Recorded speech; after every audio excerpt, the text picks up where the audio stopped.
नमस्कार प्यारे विद्यार्थियों, हम पढ़ रहे हैं कक्षा 8 का नया सिलेबस नई किताब के अनुसार। तो प्यारे विद्यार्थियों, हम पढ़ रहे हैं कक्षा 8 का प्यारा चैप्टर नंबर 2, जिसका नाम है दो चर वाले रैखिक समीकरण, जिसके अंदर से हमने 2.1 को बिल्कुल अच्छी सॉल्यूशन कर लिया और 2.2 के भी क्वेश्चन नंबर 5 तक सॉल्यूशन कर लिया।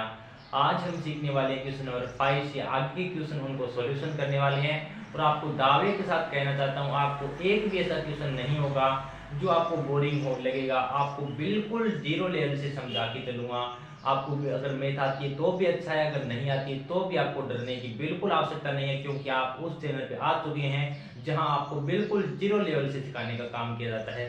तो चलिए इस प्यारे सेशन को स्टार्ट करते हैं नई ऊर्जा और उमंग के साथ। तो प्यारे साथियों, क्वेश्चन नंबर 6 क्या कहता है कि निम्नलिखित रैखिक समीकरण को हल करना है। क्या करना है? निम्नलिखित रैखिक समीकरण को हल करना है। ये समीकरण आपको दी गई है, इस समीकरण को हल करना है। तो मैंने आपको जैसे कि पहले वाले लेक्चर के अंदर बताया था, सबसे पहले आपको यहाँ पे वो राशि देखनी है जिसका मान हमें निकालना है। तो आप कहेंगे सर यहाँ पे तो हमें m का मान निकालना है। किसका मान निकालना है? m का, क्योंकि m ही वो चर राशि है जिसका मान हमें नहीं पता। अगर m का मान निकाल देंगे तो हमारी इक्वेशन है वो हल हो जाएगी। तो चलिए करते हैं। यानी सबसे पहले आपको क्या करना है, जितनी भी m वाली राशि है उसको एक तरफ करना है। क्या करना है? एक तरफ। यहाँ पे क्या है? m, तो m तो यहाँ ऐसे का ऐसा रहेगा m और m माइनस 1। लेकिन हमने देखा भाई एक दो m वाली राशि तो यहाँ पे है और एक m वाली राशि अकेली पड़ी है, यानी हमें तीनों दोस्तों का मिलन करवाना है। सबसे पहला काम क्या करना है, तीनों को एक तरफ करना है।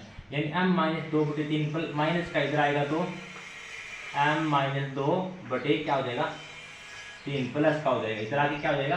प्लस का हो जाएगा। ठीक है, और यहाँ पे क्या बचेगा? बराबर में 1। अब इसको हल करो तो इसके नीचे कुछ नहीं है तो 1 मान लो। यहाँ से सबसे पहले आपको क्या लेना है? एलसीएम लेना है। यहाँ से एलसीएम कितना आएगा? आप कहेंगे 2 और 3 और 1 हो, तो आपने बताया है नीचे वाली संख्या को डायरेक्ट गुणा कर लो, यानी 3 दूनी 6। तो एलसीएम कितना हो जाएगा? 6। एलसीएम यानी लघुत्तम लेने के पश्चात हमें क्या करना होता है? सबसे पहले पहली संख्या पर विचार करते हैं। इसके नीचे 1 है तो 1 का भाग 6 में देंगे। 1 का भाग 6 में देते हैं तो भागफल 6 आता है। देखिए 1 का भाग 6 में देंगे तो 6 एकम 6 कितना आया? यानी भागफल आया 6।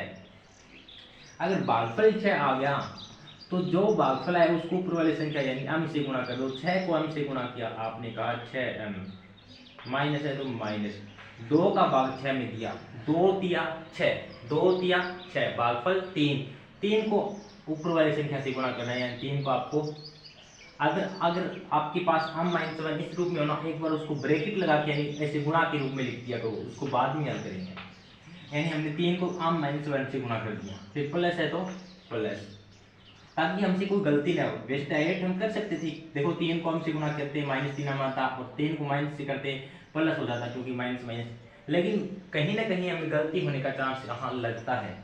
ठीक है, फिर देखो 3 का भाग 6 में किया, 3 दूनी 6, भागफल 2, 2 को किससे गुणा करना है? m माइनस 2 से, इससे गुणा करना है। किससे करना है? इससे गुणा करना है। तो अब इसको आगे हल करना है। बराबर में क्या चल रहा है? आप कहेंगे बराबर में तो 1 चल रहा है। अब इसको हल करो। क्या करो? इसको हल करो। 6m का 6m आएगा, माइनस के 3 को प्लस के m से गुणा किया, माइनस के 3m क्या आ गया? माइनस के 3m, माइनस को माइनस से गुणा किया प्लस, 3 को 1 से गुणा किया 3 प्लस 2 को m से गुणा किया 2m, 2 को माइनस, देखो प्लस माइनस माइनस, 2 को 2 से गुणा किया 4 बराबर में 1, और नीचे क्या चल रहा है? 6। यहाँ तक आपको समझ में आ गया होगा। अब आपको यहाँ पे वो m वाली संख्या को देखना है जो प्लस में है। तो यहाँ पे प्लस के 6m है, प्लस के 2m, कितने हो गए? 6 और 2 8m, और माइनस के 3m, यानी देखो 6 और 2 8m हो गए, और माइनस के 3m यानी 8m में से 3m जाएगा, कितना बचेगा? 5m। देखो 6m में से 3m गया, कितना बचा? ये सी करो, 6m में से 3m गया, कितना बचा? 3m। और ये 3 और 4, देखो प्लस के 3 और माइनस के 4, यानी 4 में से 3 जाएगा, 1 बचेगा, लेकिन बड़ी संख्या माइनस के तो पहले से ही माइनस 1। ठीक है, वो यहाँ पे क्या है? साथ में प्लस के 2m है, और बटे में क्या है? 6 बराबर में 1। तो देखिए 3 और 2 कितना होता है 5m, 5m क्या हो गया देखो 5m माइनस का 1/6 बराबर में 1 क्या होगा, ये 6 भाग में इसको इधर भेजेंगे तो इसके गुणा में चला जाएगा, यहाँ से क्या चला जाएगा गुणा में। अब आपको क्या करना है कि माइनस का 1 है ना, इसको भी इधर भेज दो, माइनस का 1 इधर जाएगा तो क्या हो जाएगा, ऐसा क्यों किया, क्योंकि हमें क्या करना है जो अम है उसे क्या करना है, उसका मान निकालना है। तो चलिए करते हैं। तो देखिए यहाँ पे 5m है, 6 को 1 से गुणा किया 6 और 1 कितना हो गया 7, वो इधर क्या है 5m, देखो 5m बराबर 7 आ गया, इसको आगे हल करते हैं। 5m बराबर 7 आ गया, हमें तो m की वैल्यू चाहिए, तो ये गुणा में इसको भाग में भेज दो, m का वैल्यू आ गया आपके पास 7/5, क्या आ गया 7/5, और यही आपका राइट आंसर हो जाएगा। क्या हो जाएगा, राइट आंसर हो जाएगा। इस तरीके से आपको इक्वेशन को हल करना था, बिल्कुल अच्छी आसान सी इक्वेशन थी।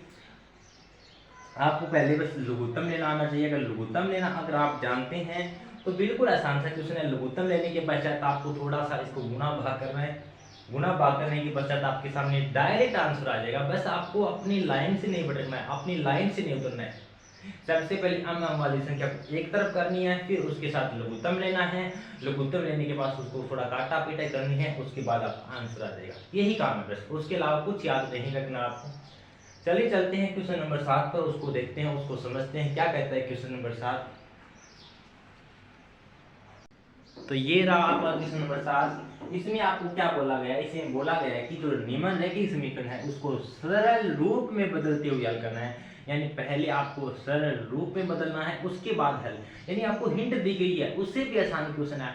आपको सबसे पहले आइडिया दिया गया है कि आपको पहले इसको सरल रूप में बदलना है। सरल रूप में बदलने का मतलब आपको इसको ब्रैकेट को हल करना है, यानी इनकी आपस में गुणा करानी है, उसके बाद आपको हल करना है। इससे आसान क्वेश्चन हो नहीं सकता प्यारे विद्यार्थियों। क्या है चलिए समझते हैं क्या है क्वेश्चन।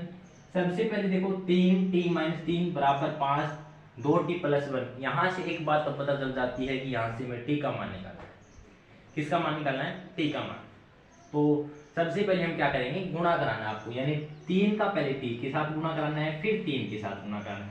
इसी प्रकार 5 का पहले 2 के साथ गुणा कराना है और फिर 1 के साथ कराना। जब 3 का t के साथ गुणा कराएंगे तो कितना होगा 3t, माइनस है तो माइनस, 3 का 3 के साथ गुणा करेंगे, 3 एकम 3, 3 दूनी 6, 3 किया 9, कितना हो गया 9, बराबर 5 को 2 से गुणा किया, 5 दूनी 10, और t है तो साथ में tb, प्लस का 5 को फिर किससे गुणा करना है, देखो पहले 5 को 2 से गुणा किया, 5 दूनी 10, फिर 5 को 1 से गुणा किया 5। ये गुणा करना तो मैंने आपको पहले ही सिखा दिया प्यारे विद्यार्थियों, पहले ही एक्सरसाइज में सिखा चुका हूं मैं। अब आपको पता है अब आपको क्या करना है, टी वाली टर्म को एक साइड करनी है, तो 3t यहाँ है और ये प्लस का 10t इधर आएगा तो माइनस का 10t, बराबर यहाँ पे क्या बचा प्लस के 5 और ये माइनस का 9 इधर जाएगा तो क्या हो जाएगा प्लस के 9, इधर जाएगा तो क्या हो जाएगा प्लस के 9। ठीक है, 3 में से 7t आपके में सर हमने तो नहीं देखा 3 में से 7t घटते हुए, कोई बात नहीं, 7 में से 3 घटा दो, सॉरी 10 में से 3 घटा दो, कितने बचेंगे 10 में से 3 घटाएंगे 60 बचेगा। लेकिन बड़ी संख्या माइनस की है तो चिन्ह किसका आएगा, माइनस का आएगा। 9 और 5 कितना होता है आपके हैं 14, हमें तो इस t का मान चाहिए, तो 14 तो यहाँ पे है और माइनस आप गुणा में इसको यहाँ पे भेज दो। ठीक है, गुणा में था मैंने इसको इधर भेज दिया, देखो मैं t का मान चाहिए भाई, मुझे जिसका भी मान चाहिए उसको निकालने के लिए मुझे किसी भी हद तक जाना होगा, मैं उस हद तक पार कर दूंगा। यानी हमें इतना गोल फिक्स होना चाहिए कि हमें कैसे करके इस t को एक साइड करना है, उसका t का मान निकाल के लेकर आना है। तो यहाँ पे माइनस है तो ठीक है, 14 में 7 का भागते 7 दूनी 14 और 7 में क्या है -2, यानी हम कह सकते हैं t का मान आ गया -2, और यही हमें याद करना था। कितनी आसान इक्वेशन थी, बिल्कुल आसान इक्वेशन। तो चलिए प्यारे विद्यार्थियों, ये रहा आपका प्यारा सा क्वेश्चन नंबर 8। क्या कहता है चलिए समझते हैं कि निम्नलिखित समीकरण को सरल रूप में बदलते हुए हल करना। इसी को भी आपको पहले सरल रूप में बदलना है, उसके बाद आपको हल करना है। सरल रूप में बदलने का मतलब आपको पहले इसको गुणा करना है, ब्रैकेट को हल करना है, यानी ब्रैकेट को सरल बनाना है। ठीक है, उसके बाद आपको हल करना है। तो बिल्कुल आसान क्वेश्चन है, चलिए करते हैं। यानी 15 को पहले y से गुणा करेंगे, तो देखो 15 को y से गुणा करेंगे तो 15y, फिर 15 को देखो पहले 15 को y से गुणा करेंगे, फिर 4 से, 15 को 4 से गुणा किया, 15 तो की 60, कितना होता है 60, फिर माइनस है तो माइनस, 2 को y से गुणा करेंगे माइनस के 2, फिर माइनस है माइनस, माइनस माइनस क्या होता है प्लस, ये देखो माइनस को माइनस से गुणा करते हैं प्लस आता है आपके सामने, इसीलिए लिखा हुआ है ये, ठीक है। माइनस को माइनस से गुणा किया प्लस, और 2 को 9 से, देखो मैंने क्या किया 2 को y से गुणा किया 2y आ गया, माइनस 2 को माइनस 9 से गुणा किया प्लस किया 18 आ गया, फिर प्लस है तो प्लस, 5 को y से गुणा करो और फिर उसके बाद 5 को 6 से, 5 को y से गुणा किया 5y प्लस 5 को 6 से गुणा किया 30 बराबर में 0। ये वो आपका सरल रूप। इसके बाद आपको हल करना है इक्वेशन को, बिल्कुल आसान सी इक्वेशन है। क्या करते हैं, सबसे पहले आपको क्या करना है, y वाली टर्म पे ध्यान देना है, y वाली टर्म, यानी आपको देखना है कि प्लस प्लस y वाले काम पे 15y और 5y कितने y हो गए 30y, ठीक है। उसके बाद यहाँ पे माइनस का 2y, देखो ये काम हो गया, इसका काम हो गया, और यहाँ पे क्या बचा माइनस के 60 और प्लस के 30, यही बचा। 30 में से 2y बताएंगे कितना बचेगा 28y, और अब क्या करना है 28y, ठीक है। और बराबर में क्या चला है 0, क्या मैं प्लस का 30 इधर भेजूंगा तो क्या होगा माइनस का 30 होगा, और माइनस का 60 इधर भेजूंगा तो प्लस का, देखो मैंने क्या किया 30y में से 2y कट गया 28y बचे, ठीक है। और जो प्लस का 30 था मैंने बराबर की इधर भेज दिया तो माइनस का 30 हो गया इधर आके, और माइनस का 60 इधर आके क्या हो गया प्लस का 60 हो गया, क्या हो गया प्लस का 60 हो गया। तो प्यारे विद्यार्थियों देखिए हम एक छोटी सी मिस्टेक कर चुके हैं, क्या क्या हमने 15y और 5y कितने होते हैं 20y, और हमने यहाँ पे गलती से क्या लिख दिया 30y लिख दिया, कोई बात नहीं है। और 20 में से 2y जाता है कितना बचता है 18y, ठीक है। और 60 और 18 और साथ में 18 भी तो बच गया था हमारा, तो यहाँ पे क्या आएगा साथ में प्लस का 18 भी तो आएगा। अब हमने क्या किया, ये प्लस का 30 था हमने इधर भेजा तो माइनस का 30, और इस प्लस को 18 को बराबर की साइड भेजेंगे तो क्या आएगा माइनस का 18। ये आप समझ गए होगा ऐसा मैंने क्यों किया, क्योंकि हम जानते हैं कि आपको जो मान निकालना है वाई वाई वाले को एक साइड करना है और बिना वाई वाले टर्म को एक साइड करना है, इसलिए मैंने इसको बराबर की इधर भेजा। तो देखिए 18y बराबर 60 में से 18 गया कितना बचेगा, आपने कहा 60 में से 18 जाएंगे तो कितने बचेंगे 42 बचेंगे, और 42 में से 30 जाएगा कितना बचेगा 12 बचेगा। देखो 60 में से 18 गया कितना बचा, 60 में से 18 गया आपने कहा 42 बचा, और 42 में से 30 गया कितना बचा 12। देखो पहले माइनस माइनस को जोड़ दो, माइनस के 30 और माइनस के 18 कितने होते हैं, आपने कहा माइनस के 48, और 60 में से माइनस का 48 जाएगा तो क्या बचेगा माइनस का 12 बचेगा, ठीक है। क्या बचेगा माइनस का 12 बचेगा, और जो माइनस का 12 बचने वाला है वो यहाँ पे लिख दो, क्या लिख दो माइनस का 12, सॉरी प्लस का 12 बचेगा क्योंकि बड़ी संख्या प्लस की है। माइनस की 30 और माइनस के 18 कितने होंगे माइनस के 48, देखो माइनस के 30 और माइनस के 18 होंगे माइनस के 48, और प्लस के हैं 60, और 60 में से 48 घटाएंगे तो बचेगी 12, और मैंने 12 यहाँ पे लिख दिया। लेकिन हमें तो y की वैल्यू चाहिए, तो 12/18 आ जाएगा। अब देखो 3 चौके 12, 3 चौके 6 का भाग जा रहा है डायरेक्ट, देखो 6 दूनी 12 और 6 3 है 18, यानी y का मान कितना आ गया, y का मान आ गया आपके पास 2/3, y का मान आ गया आपके पास 2/3, क्या सही है, y का मान आ गया आपके पास 2/3। चेक करो फटाफट क्या आपके पास y का मान बिल्कुल राइट आया, तो आप कहेंगे बिल्कुल राइट मान है, y का मान क्या आ गया 2/3, और यही हमें निकालना था, बिल्कुल राइट आंसर है प्यारे विद्यार्थियों।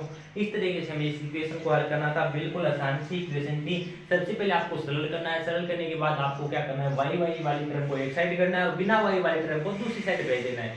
जैसा ही आप इतना करते हैं आपके सामने कुछ ना कुछ आंसर के रूप में निकल के आ जाएगा। उसके बाद आपको सिर्फ y की वैल्यू निकालनी है, जो भी y के साथ अन्य संख्या हो उसको दूसरी साइड भेजने का आपको कोशिश करना है। ये था प्यारे विद्यार्थियों, आपको क्लास कैसी लगी? अगर क्लास अच्छी लगी तो प्लीज लाइक और कमेंट करके जरूर बताना। और आपको कॉन्सेप्ट क्या समझ में आया, क्या आप इसी तरीके से कक्षा 8 का पूरा मैथ सीखना चाहते हैं, वो बिल्कुल फ्री ऑफ कॉस्ट, तो आज ही हमारे यूट्यूब चैनल मैथ की आवाज़ को ज्वाइन कीजिए और अपना कक्षा 8 का मैथ है वो बिल्कुल मजबूत बनाइए और मैथ में अच्छे मार्क्स लेके आइए। तो करते रहिए प्यारे साथियों अपनी बेहतरीन प्रैक्टिस, और हम मिलते हैं कल के नेक्स्ट एक्सरसाइज, इसी एक्सरसाइज के नेक्स्ट क्वेश्चन के साथ। तब तक के लिए जय हिंद, जय भारत।